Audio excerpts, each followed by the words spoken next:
Assalamualaikum warahmatullahi wabarakatuh. Perkenalkan, nama saya Elisa Nopiani dari kelas 5A.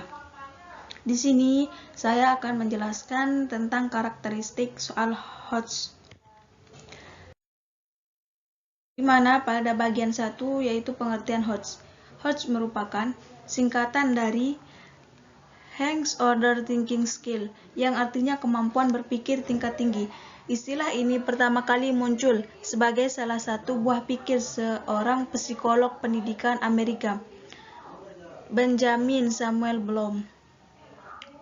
Salah satu kontribusi beliau untuk pendidikan terbit pada tahun 1956 melalui buku Taxonomy of Educational Objectives atau taksonomi tujuan pendidikan, yang intinya menjelaskan bahwa tujuan pendidikan memiliki 3 aspek utama, yaitu kognitif atau pengetahuan, afektif atau emosi dan sikap, yang terakhir serta psikomotorik atau aktivitas fisik.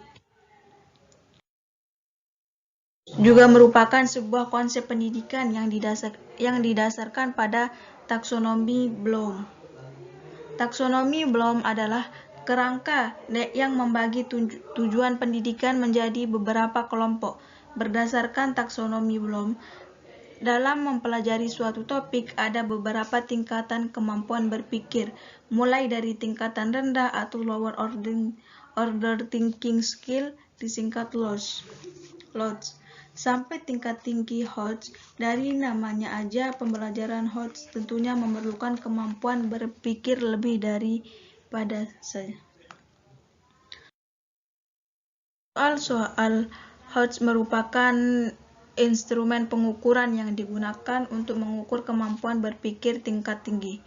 Soal HOTS merupakan instrumen pengukuran yang digunakan untuk mengukur kemampuan berpikir tingkat tinggi, yaitu kemampuan berpikir yang tidak sekadar mengingat atau recall, menyatakan kembali atau restart, atau merujuk tanpa melakukan pengolahan atau reset. Soal HOTS pada konteks asesmen mengukur kemampuan transfer satu konsep ke konsep lainnya, proses dan menerapkan informasi, mencari kaitan dari berbagai informasi yang berbeda-beda, menggunakan informasi untuk menyelesaikan masalah, dan menelaah ide dan informasi secara kritis. Soal HOTS sangat direkomendasikan untuk digunakan pada berbagai bentuk penilaian kelas dan ujian sekolah. Soal yang termasuk HOTS memiliki ciri-ciri, yaitu A. Transfer satu konsep ke konsep lainnya, B. Memproses dan menerapkan informasi, C. Mencari kaitan dari berbagai informasi yang berbeda-beda, yang D. Menggunakan informasi untuk menyelesaikan masalah, yang terakhir menelaah ide dan informasi secara kritis. Yang kedua, mengukur kemampuan tingkat tinggi. Kemampuan berpikir tingkat tinggi merupakan salah satu kompetensi penting yang dituntut dimiliki oleh peserta didik pada zaman modern. Adapun kreativitas menyelesaikan permasalahan dalam HOTS terdiri atas satu, kemampuan menyelesaikan permasalahan yang tidak familiar. Yang kedua, kemampuan mengevaluasi strategi yang digunakan untuk menyelesaikan masalah dari berbagai sudut pandang yang berbeda. Yang ketiga, yaitu menentukan model-model penyelesaian baru yang berbeda dengan cara-cara sebelumnya. Kemampuan berpikir tingkat tinggi dapat dilatih dalam proses pembelajaran di kelas. Untuk itu, tujuan peserta didik memiliki kemampuan berpikir tingkat tinggi, maka proses pembelajarannya juga memberikan ruang kepada peserta didik untuk menemukan konsep pengetahuan berbasis aktivitas. Bagian yang ketiga, berbasis kontekstual. Ada 5 karakteristik asesmen kontekstual yang disingkat RAGE, yakni 1. Relating assessment berhubungan langsung dengan konteks pengalaman kehidupan nyata.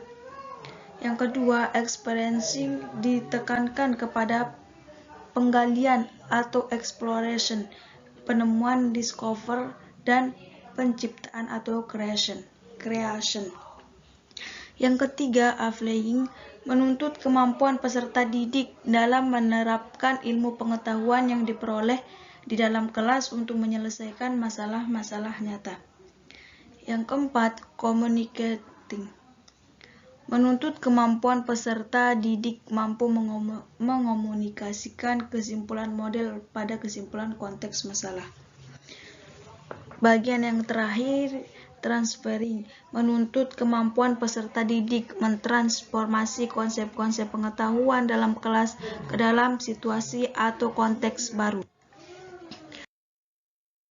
Bagian yang keempat, meningkatkan kualitas pembelajaran, bertujuan untuk meningkatkan dan mengembangkan HOTS, sikap dan perilaku positif dari peserta didik, serta memperbaiki pembelajaran dan berusaha meningkatkan kualitas pembelajaran.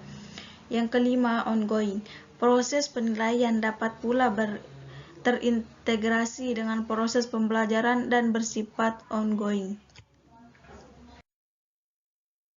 Yang bagian terakhir yaitu menggunakan bentuk soal yang beragam.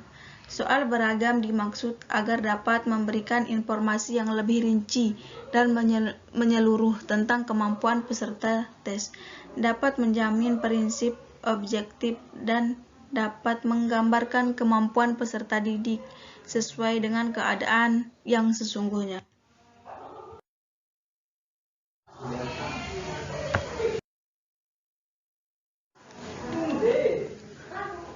Di sini diketahui tinggi pohonnya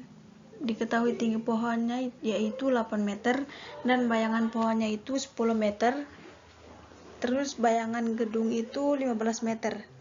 Di sini yang diketahui itu tinggi gedungnya. Yang ditanyakan itu tinggi gedungnya. Jadi tinggi gedung per bayangan gedung sama dengan tinggi pohon per bayangan pohon. Jadi kita masukkan nilainya bayangan gedung, tinggi pohon, dan bayangan pohon. Nah, di sini itu tinggi gedung per 15 sama dengan 8 per 10.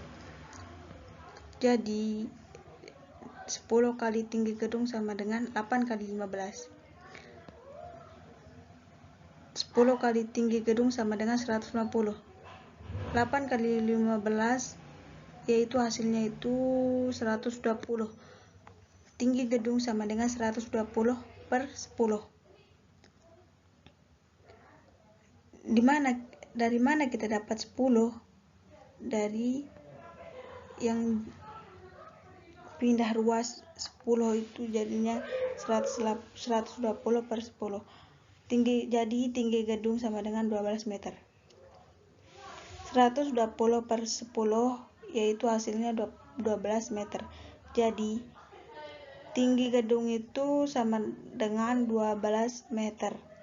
Mungkin hanya ini yang bisa saya sampaikan.